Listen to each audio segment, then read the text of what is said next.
imagen, hipertensión, insuficiencia cardíaca, infarto, nunca va a faltar en la parte de cardiología. Entonces siempre tómenle atención a estos tres y bueno, de lo que yo me acuerdo de la universidad hace muchos años, cuáles son más que todo lo que probablemente va a caer, porque no tengo idea cuáles son sus exámenes, ¿ya?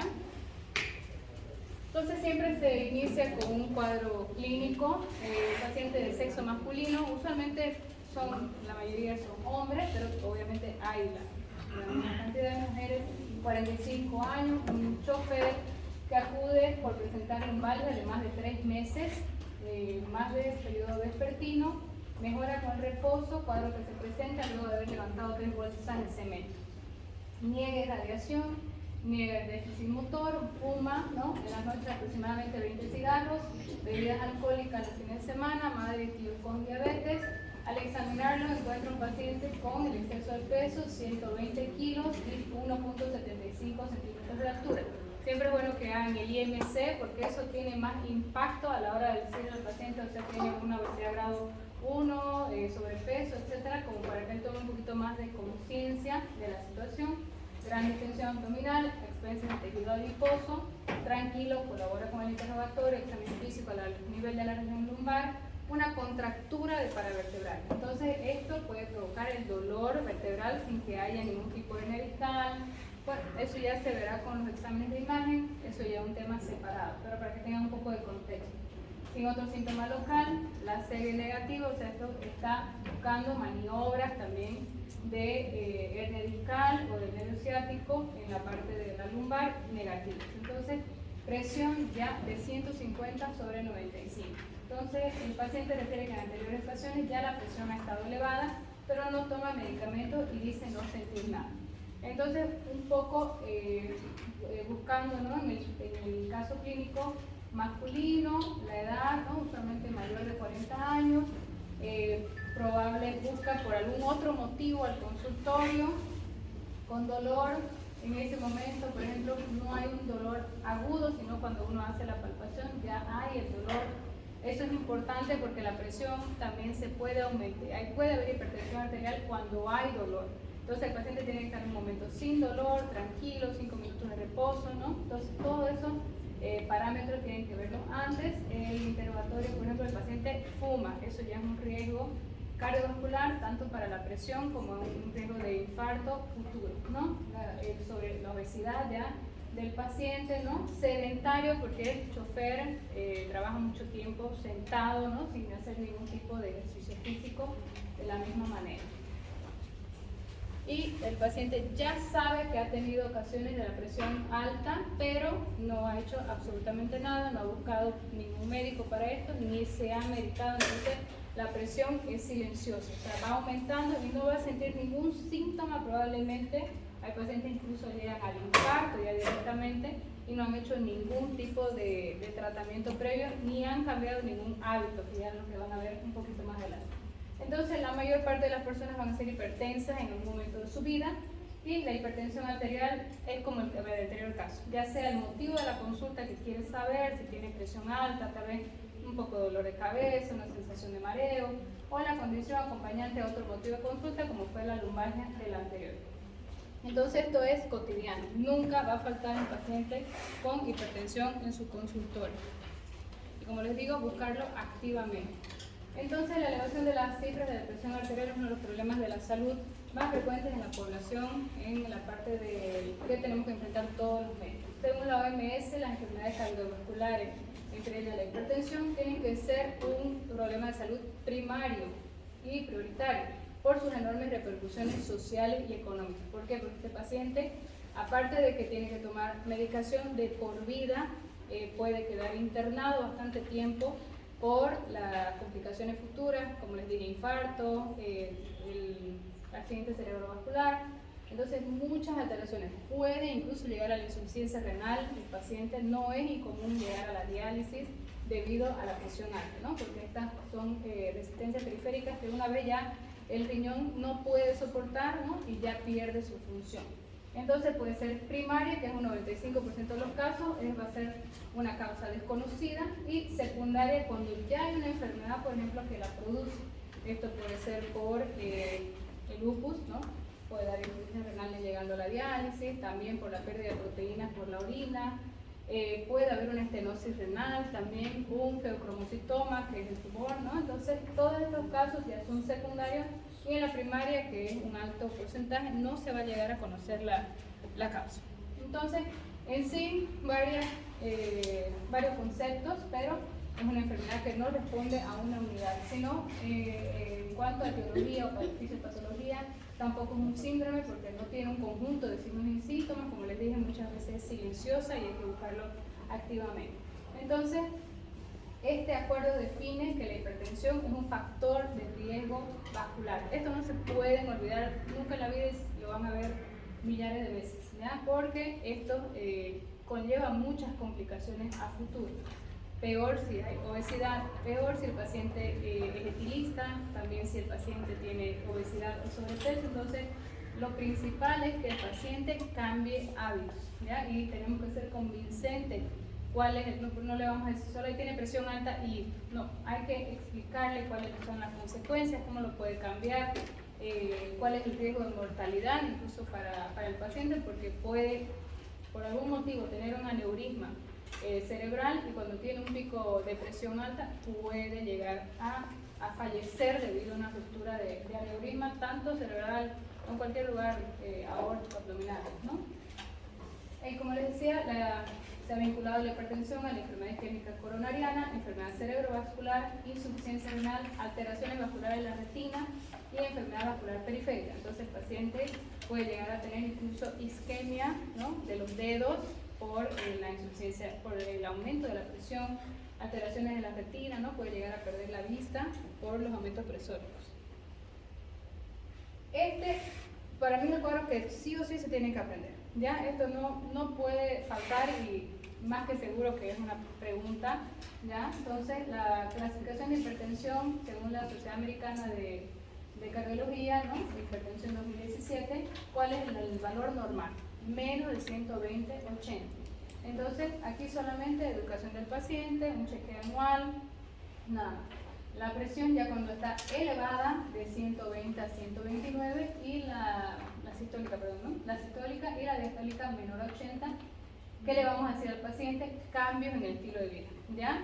Solamente ya si hay algún tipo de algún otro, ya alteraciones de la función renal, etcétera, le vamos a hacer tal vez algún medicamento, pero por ejemplo un paciente un sobrepeso que puede él mejorar ese sobrepeso, ya mejorando el peso corporal ya disminuye también la presión, las resistencias periféricas vasculares, entonces cambios en el estilo de vida. Fuma, deje de fumar, aumenta la resistencia periférica, baje de peso y haga ejercicio, caminatas por lo menos unos 3 kilómetros por día, seguimiento en unos 3 a 6 meses y pedirle al paciente siempre que vuelva a sus controles, porque como les digo, silenciosa, no van a sentir absolutamente nada cuando está entre este valor elevado.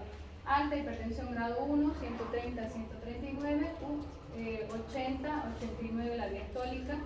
Ya aquí hay cambios en el estilo de vida, ese siempre va a ser el primer parámetro, avisar que tiene que bajar de peso, hacer ejercicio, no fumar, no beber, alimentación saludable, menos consumo de sal también, porque esto es uno de los principales motivos por el cual hay el aumento de la presión. Antihipertensivo, ya vamos a elegir uno, usualmente, bueno, después ya lo verán, no sé si ya pasan en farmacología, pero los IECA, ¿no?, los BRA son los de primer elección. Seguimiento mensual hasta que el paciente controle la presión, porque no le vamos a dar una dosis súper alta con este valor, entonces nosotros tenemos que ir titulando más o menos la medicación.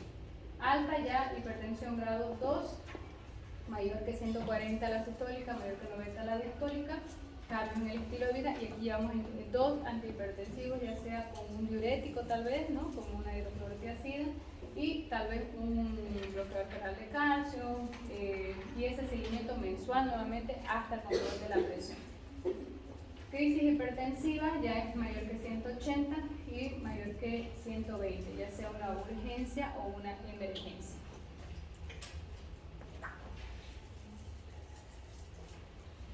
Entonces, como les explicaba con el cuadro clínico, ¿no?, ¿cuáles deben ser consideradas ya en el marco del conjunto de los factores de riesgo y las enfermedades concomitantes, porque muchas veces el paciente puede que solo tenga la presión arterial alta, pero la mayoría va a venir con un síndrome metabólico. Entonces, hipertensión, obesidad abdominal, ya con diabetes, hiperlipidemia, entonces este paciente ya es un alto riesgo cardiovascular. Ya tenemos que tener mucho control laboratorial en la parte de la alimentación, incluso nosotros como médicos muchas veces ni siquiera nosotros sabemos qué comer, entonces mandarlo al nutricionista para que baje de peso, tenga un déficit calórico, sepa qué alimentos también mejoran la parte de ese riesgo cardiovascular, el omega 3, etc. Es bastante controverso el omega 3, pero se ha visto algunos estudios que sí puede mejorar, ¿no? Entonces, un paciente, por ejemplo, que tenga una presión muy alta, incluso sin ninguna comorbilidad, dependiendo del valor de este paciente, también puede ser de alto riesgo. Así ya no tenga diabetes o no tenga obesidad abdominal. Lo vamos a tratar siempre con mucho cuidado para que esa presión siempre esté normotensa y avisarle al paciente. O sea, muchas veces le damos una receta 30 comprimidos y el paciente se toma los 30 y no toma nunca más nada. Entonces, avisar al paciente, esto es crónico, probablemente de por vida, tal vez, y mejorando el sobrepeso, la alimentación, tal vez pueda bajar a niveles normales, pero muchas veces es algo continuo. Entonces, intenten colocar en su receta, tratamiento continuo, paciente debe volver en tal fecha, o sea, como un niño, ¿ya? Entonces, esto del elevado riesgo cardiovascular, ¿no? Esto se ha visto, por ejemplo, que la presión usualmente por la rigidez en los vasos, la presión puede ir aumentando a lo largo de la vida, por la aterosclerosis, ¿no? La resistencia periférica, la hipertensión. Entonces, esta interpretación más o menos es que si bien la presión aumenta con la edad, este aumento también va produciendo un riesgo cardiovascular aumentado. Entonces, de 15 a 24 años, ¿no? El porcentaje de la hipertensión más o menos llega a un 8%. Usualmente en esta edad tenemos que buscar causas secundarias, ¿ya? 25 a 34 lo mismo. Viendo un poco en la parte reumatológica, una hipertensión secundaria, una paciente joven, mujer, se puede buscar estenosis renal, se puede buscar, por ejemplo, cuando una paciente tiene preeclampsia, se puede buscar el síndrome antifosfolipídico, siempre también ver la parte Doppler renal para ver si no hay un aumento de la resistencia renal, ¿no? Ya de 35 a 44 puede aparecer hipertensión en pacientes, por ejemplo, que ya son más obesos, 45 a 54, y ya, por ejemplo, de 65 a 75, un 70% probablemente va a tener hipertensión. Entonces, esto es una alta prevalencia.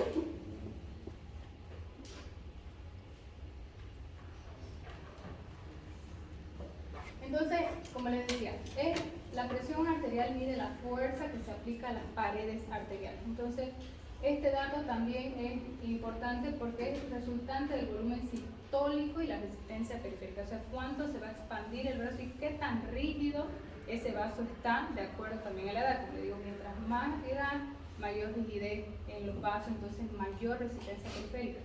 Es como que apretemos una manguera, entonces esa manguera va a salir con mayor presión, ¿no? Entonces ese es más o menos el sentido de la presión, hipertensión arterial. ¿Cuáles son los sistemas de control de nuestra presión? Los nervios de acción rápida en segundos, regulación de la acción intermedia en minutos y mecanismos a largo plazo en horas o días. Más o menos cuáles son los mecanismos, por ejemplo, cuando hay un shock hipovolémico, ¿no? Cómo se defiende el vaso rápidamente, diferente de cuando hay una pérdida sanguínea un poco más lenta, entonces esa presión se va autorregulando de acuerdo a la función nerviosa, todos los mecanismos que ustedes saben, el sistema renina-angiotensina. Y aquí tenemos, este es otro cuadro que, si quieren salirle foto porque yo creo que también irá a entrar como pregunta. Este es el esquema fisiopatológico de acuerdo a 6 cosas, ¿no? Exceso de sodio en la dieta. Entonces, la sal es uno de los principales motivos por el cual se aumenta la presión, ¿no? Porque aumenta el volumen hidrostático, entonces mayor presión en el vaso a la salida. Entonces, ese exceso de sodio en la dieta hace una retención renal de sodio, una sobrecarga hidrosalina, aumento en la precarga, aumento de la presión, ¿ya? Luego de la reducción nefronal, esto ya es cuando hay una disminución de la función renal, entonces se filtra menos, entonces queda más volumen dentro del organismo. Entonces ese es el motivo por el cual la diálisis, ¿no? O sea, hay como una intercambio en sí de líquido intravascular para el extravascular, entonces para retirar ese líquido y que no provoque hipertensión. Los pacientes con insuficiencia renal muchas veces tienen la hipertensión renal y la insuficiencia renal fue provocada por la hipertensión renal. Entonces se va perdiendo la filtración glomerular.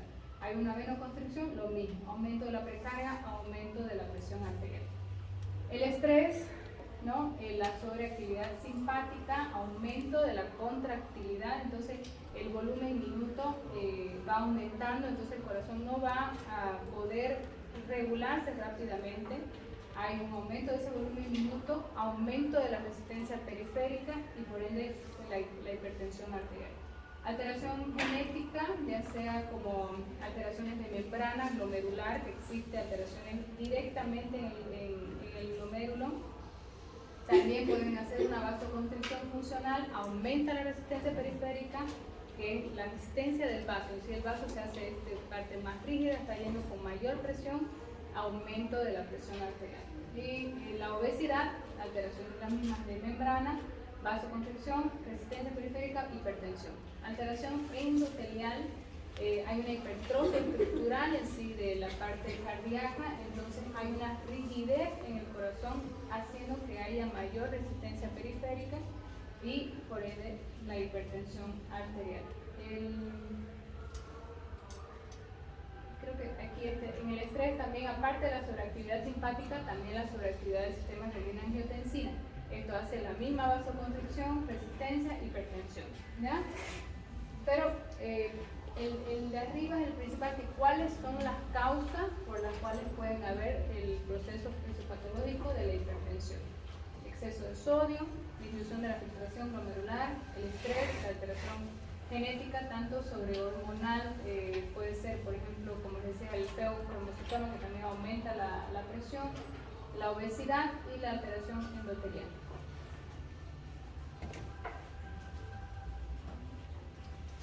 Viendo la parte del sodio y la hipertensión, que esto siempre va a ser nuestra primera indicación al paciente de la disminución del consumo de sal en la dieta. Esto es un poco variable porque hay personas que pueden comer muy salado, poco salado, pero siempre decirle que alguien más pruebe la comida en sí, que no sea la misma persona, porque muchas veces esa persona cree que está comiendo poca sal, pero en realidad come bastante. Entonces, limitar el consumo de sodio, ¿no? En la parte de, porque tiene una fuerte relación entre la ingesta y la prevalencia de la hipertensión. Esta correlación lo mismo, aumenta con la edad, como vimos en los porcentajes. Entonces, y como hablábamos, por ejemplo, la parte del caso clínico, este aumento de presión es mayor en grupos socioeconómicos menos favorecidos, porque el paciente, por ejemplo, si el chofer probablemente no va a llevar una comida saludable, va a comer donde sea, cuando sea, a la hora que sea, ¿no? Soda, alimentación muy grasosa, alimentación con encima colocas más sal al día, ¿no? Entonces, el nivel del sodio para el diario, para el límite, se establece en la mayor prevalencia es de 100 milimoles por día, ¿ya? Entonces, eso es lo máximo que podemos utilizar. Este remodelamiento cardíaco, no sé si ya lo han visto antes, pero el remodelamiento cardíaco es uno de la hipertensión arterial, es lo que intentamos siempre prevenir, porque este remodelamiento cardíaco va a ser una hipertrofia o va a ser una insuficiencia cardíaca, ¿no? Un paciente que va a tener ya una alteración ya de por vida, se va remodelando, o sea, va a ser una hipertrofia la parte del corazón, entonces ya es algo que no vamos a probablemente poder mejorar, sino que lo vamos a detener. Entonces, aquí las medicaciones, no sé si han hablado de eso, pero hay ciertos medicamentos que previenen el remodelamiento cardíaco, que son los YECA y los BRA, ¿ya? La contracción del músculo liso vascular es dependiente del sodio, o sea, ustedes saben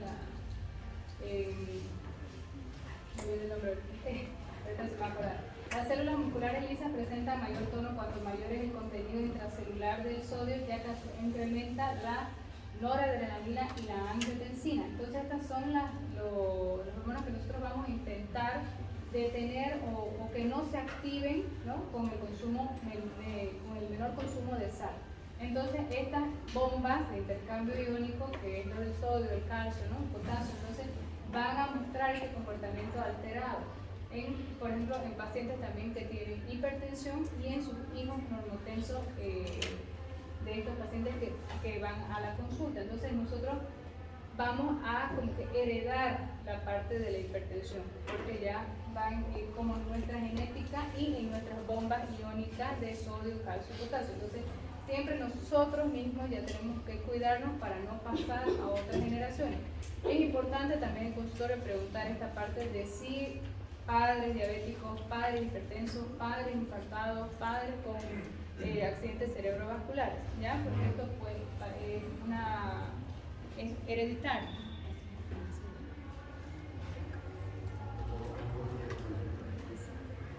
Y esto solamente recordándoles más o menos cuál sería el motivo por el cual este cuadrito, no sé si se ve bien ahí. No lo puedo.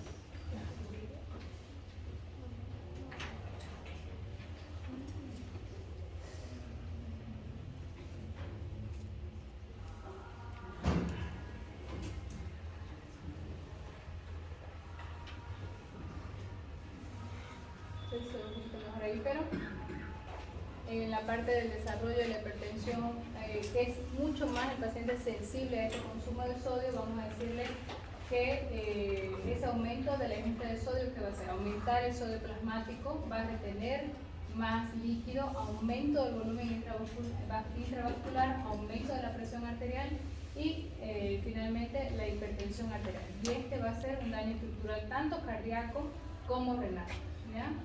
Que va aumentando la resistencia periférica en esos dos locales.